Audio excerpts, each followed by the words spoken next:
come and swap the Bronco in 6 days. This is one of the sketchiest things I've ever witnessed. Set the front down onto this and weld this to the frame so it can't fall off of it. Redneck ingenuity, huh? Considering that we're building a mega truck in the driveway, it's actually not that sketchy.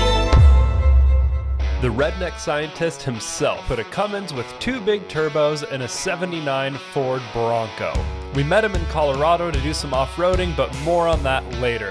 Let's bring this truck home and put it on 43s with custom 4-link suspension and military axles. You ready to roll down the hill? Yeah, stick me in one. Let's go.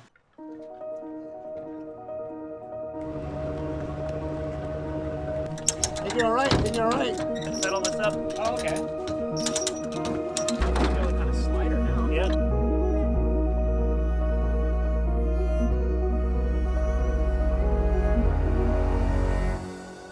We beat Ethan here, and Edwin, and pretty much most of the Grind Hard crew. And we're left with a bunch of boxes and a couple of big axles. We had to build this truck in only 2 weeks, so we brought in some A-list builders. Meet Josh from Death Wish. He builds these trucks all the time. And Clinton from the Toyota enthusiast channel Dirt Garage. And Kaylee, a professional welder from the East Coast. Look at these calipers versus the size of my head. Oh my goodness. So all of this stuff came from Western Canadian Rockwell, and Neil deals a lot with these like 2.5 ton, 5 ton and bigger axles, and he makes a lot of parts to support them, including these wild disc brake conversion kits. We've got lockers and we've got drive shaft kits. He makes it easy for us to just sort of assemble. Everything's the right diameter, came with a length of tube. This is a axle rebuild kit in a box. It's got new dust boots, axle seals, bearings. It's got all the hardware we're gonna need. These will basically be brand new axles. Nice. The orb of traction. Check it out. Dude, that is so cool.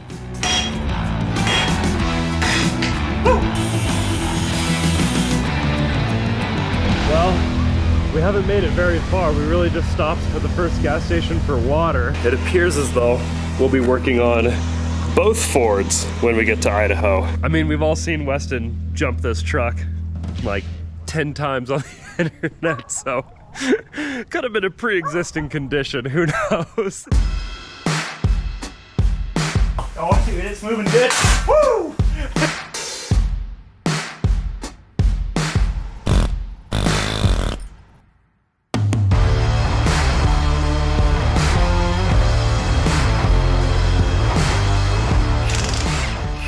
Whatever you did just knocked the bearing out on my side. Literally was perfect. You're welcome. That's teamwork. Hello, disc brakes. Goodbye, drums.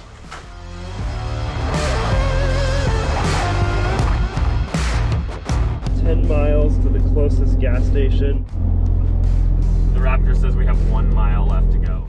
If I were an engineer at literally any car company, I'd design at least an extra gallon after it says it's empty. I think that's probably the moral of life, engineering anything, is that everyone's a moron. One of my favorite quotes, really in history, is a quote about designing bear-proof trash cans at Yellowstone National Park, and it goes, "The problem with designing bear-proof trash cans is that there's considerable overlap between the dumbest tourists and the smartest bears."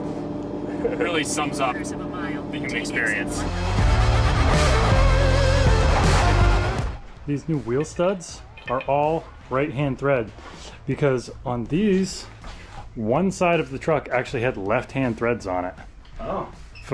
Makes no sense. Maybe on like a spindle I would understand, but definitely not on a lug nut. So we're converting all the right-hand threads so nobody in the future will be confused when they need to change tire.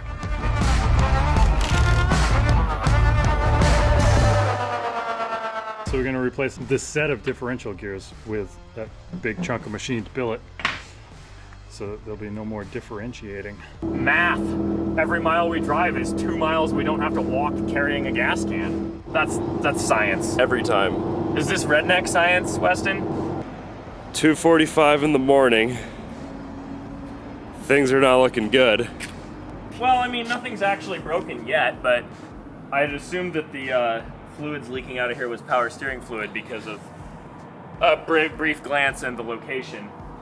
And then I started doing some looking because I couldn't find the power steering fluid reservoir. Turns out there isn't one because it's electric power steering, which means the red juicy fluid is out of the transmission.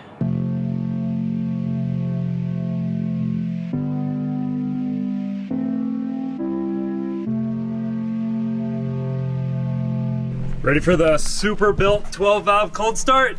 Is there like a secret handshake I gotta do to start this? No, just turn the key. Glow plugs? Not that I'm aware of. Okay, cool.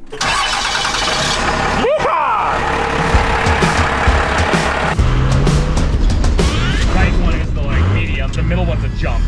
Do we do the jump? Sure.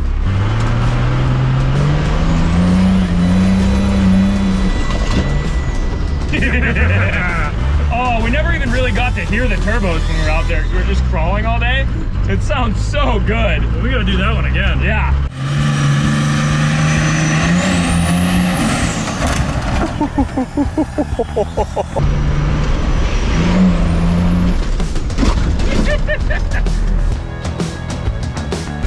Also, my side of the windshield. We should just not tell anyone that that truck is almost broken until the day before we have to leave, and then be like, oh, we just found out the transmissions, and then just drive this all the way to Vegas. It's not registered or it's illegal. Neither is anything else I've ever driven across the country. Perfect. Out of gas, America. Cutting tailpipe off. Nice. Yeah. I'm excited I get to use the Sawzall. Why do we need to cut it off? You know, nobody told me. I don't actually know. we need to cut the tip off to fit it onto the OSHA approved vehicle stands. I feel like if you just look at the parts here, you can kind of visualize what's going to happen. It looks Jank Master 9000. Yeah, we don't have a jack big enough to go up high enough to get to here, but we need it this high. The plan is drive the Bronco up onto the ramps to get it most of the way up, and then use janky jack extensions to get it the last little bit. Set the front down onto this and weld this to the frame so it can't fall off of it. Nice. And then lift the back up and do the same in the back. I like that. Considering that we're building a mega truck in the driveway, I love how level it is. It's gonna make it easy for measuring. This is great. This is like challenge after challenge. We're compounding challenges.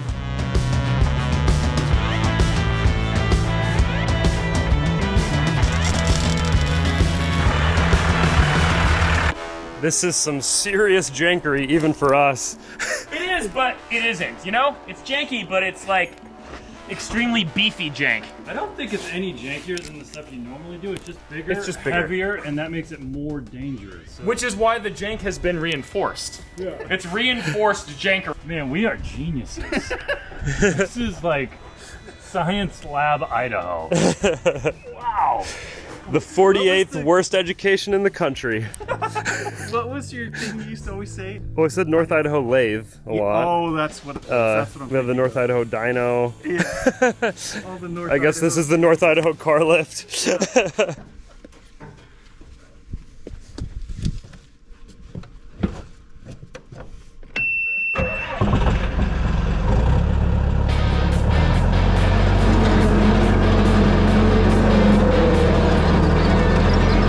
Ethan has no idea if the skid steer is going to be able to lift this all the way or not.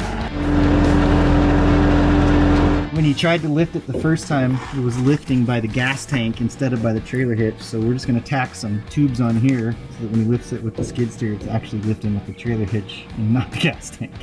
Because that's not a good thing.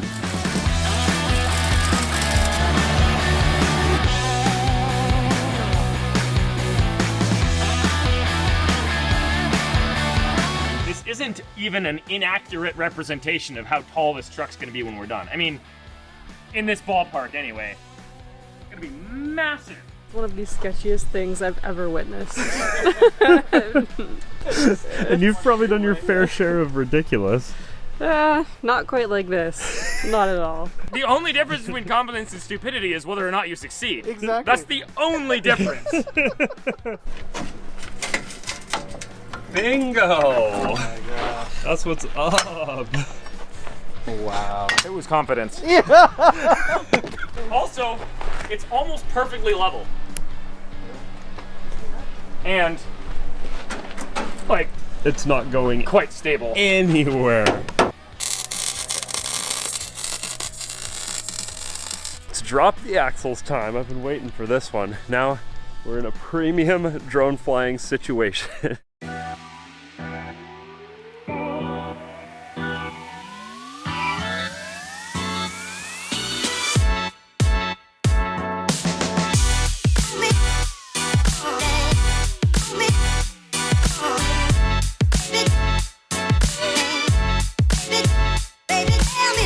So are you the guinea pig that had to go under the car first? I guess so. Ethan was under here. Well, I have excellent news. We just ran out of gas for the welder. You have another bottle? I used to. Yep. The drive line out, and then I'm doing these parking brake lines, and then there's a sway bar we'll have to take out. We'll take the shocks off. What do you think of the stilt situation now that you've seen it all? I feel a lot better about it now that it's all up and it's in place and things are welded. I mean, did you see the triangle I added to the back? No. Look, The triangle? Triangles are strong. like you could not knock that over now. Okay. I like. Out of 10. What are you thinking? Oh gosh, I don't know. 8?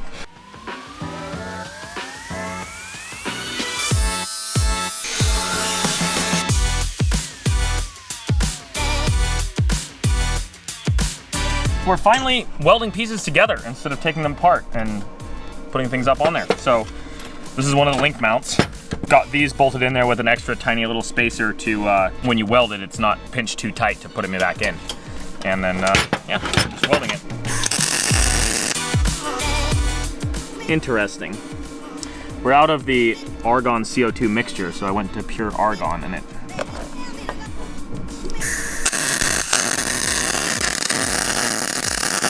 That is horrible.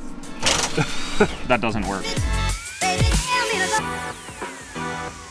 So we removed the bolts from the rear on the leaf springs here, and we're using the jacks. We're gonna synchronize letting them down at the same time so we can kind of let the rear swing out while the bolts are still in the front here. So that way it's not a big catastrophic like boom.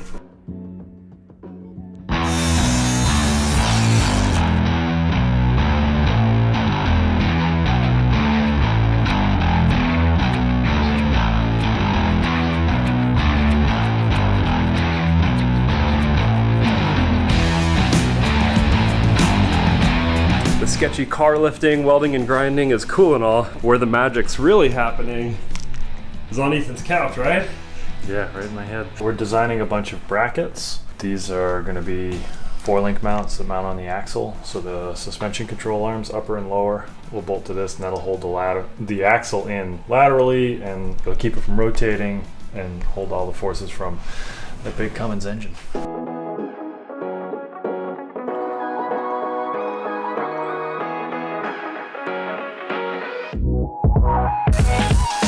This is one of our 4 chassis side link mounts. As you can see, we've got our massive 1.25" heim joints here that are the size of my hand. It mounts on the bottom of the frame like so, this being the outside of the vehicle.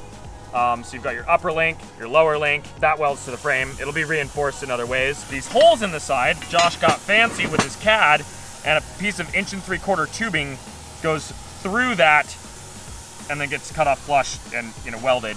That's awesome. To reinforce it. So it'll be a really cool little That's really smart. beefy, strong thing that looks really cool.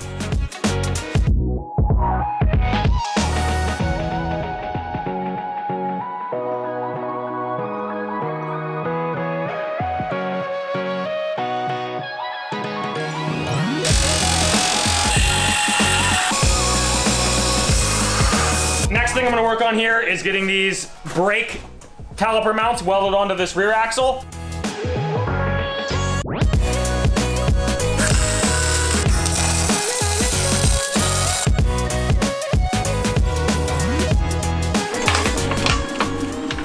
So, next up, I'm gonna take these 4 pieces of flat and turn them into a square tube. And the reason for that is simply, instead of using a square tube, the reason is simply so we can have nuts on the inside, which is where more of the subframe and skid plate stuff will bolt to.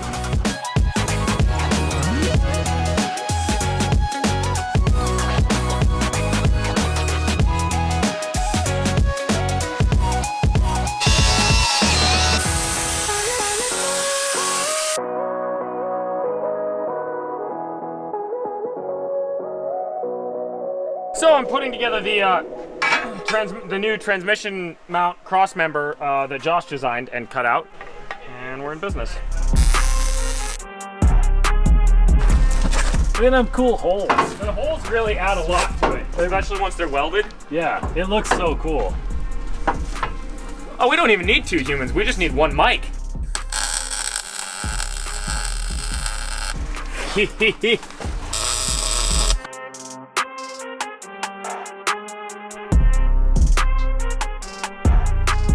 We are putting some Heim joints together from heimjoints.net. It's pretty relaxing, honestly. It's kind of like Legos, but for big kids. Basically, what you want to do is if you extend this on the threads too much, it's going to be flimsy, and it's not going to work very well. Minimum thread engagement is 1 diameter of the bolt.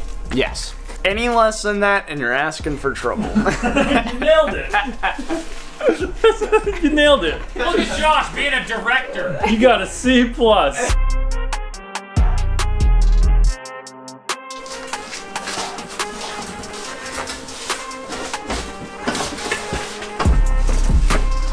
Hey! I figured it out, Mike, look. What? Yeah, there you go. Use your body weight. I'm just riding it. Time to weld on some link mounts onto this axle. And then we're only 1 step away from this thing being 4-linked.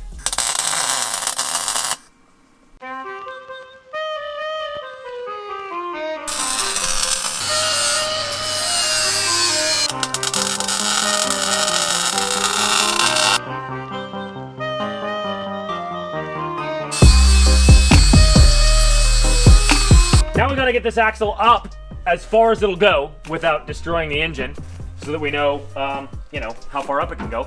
And then we can start making some links.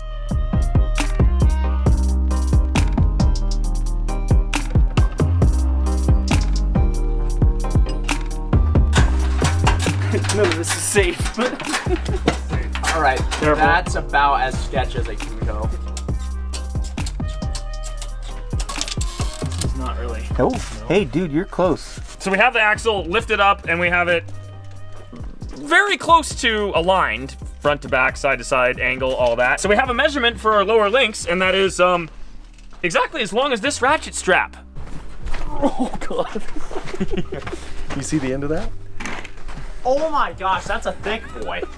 Yep. DOM? 2 1/4, 3/8 wall DOM. Wow. Will, what do you think? Should I just eyeball it? Yes. That is nice. But then about a 64th of an inch. Oh, God.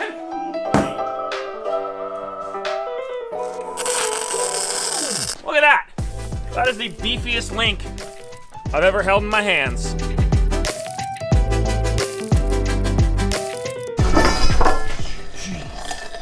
Whoa. Yeah, round things tend to roll on the floor. I didn't think anything would roll on this floor. That was the most awkward handoff ever. And this is just episode 1 out of 3, so subscribe to see us take this thing all the way to a mega truck, and make sure you follow Clinton and Mike on YouTube, they're in the description, and Josh on his Death Wish Amazon show. And check out Western Canadian Rockwell if you are interested in giant axle parts and crazy off-road kits.